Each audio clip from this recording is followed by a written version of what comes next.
So what's the difference between a bankruptcy that gets discharged and a bankruptcy that gets dismissed? We're going to talk about that today in thecreditjungle.com. Thanks for visiting. This is George Anderson.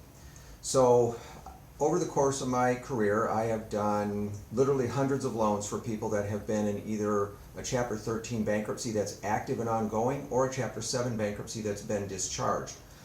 Most of the time, a Chapter 7 bankruptcy will get a discharge. That's a liquidation bankruptcy that discharges eligible unsecured debt. And that bankruptcy will last 3 to 6 months, and in most cases a Chapter 7 bankruptcy does get a discharge. There are a few incidents, and I had one recently about a year ago where the bankruptcy had gotten dismissed, and sometimes that is for fraud, but sometimes it's determined by the trustee that somebody's not eligible to file a Chapter 7. So they're kind of left hanging on there. It's more common to find a bankruptcy being dismissed with a Chapter 13.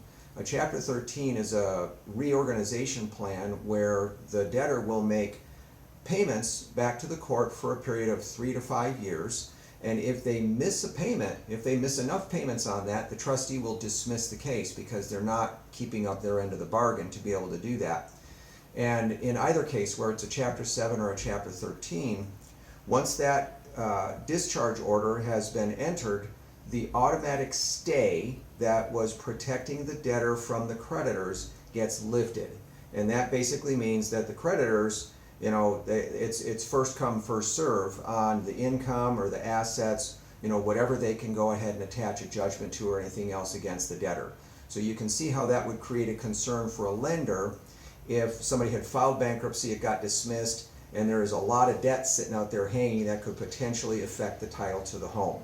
So in the process of doing one of these, you have to go and get the bankruptcy schedules showing the list of all the creditors. You have to get the credit report, and then you just have to reconcile the two and then find out, has the borrower settled these things? Are they on a repayment plan, on an agreed upon payment plan with some of these creditors, or have they paid them off?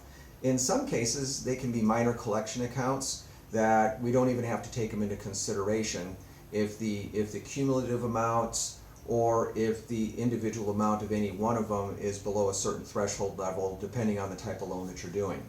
But anyway, I've done a lot of these loans, probably several hundred of them over the years, and I got really curious about how the law worked on these about 20 years ago and took about eight 8-hour classes of continuing legal education with a bunch of bankruptcy attorneys. But it was really curious, and I was curious about it, and it was great information, and because of that, it's enabled me to understand the law a little bit better and how to help people get into those homes when they have that situation. So again, no need to despair if you've had a situation like that.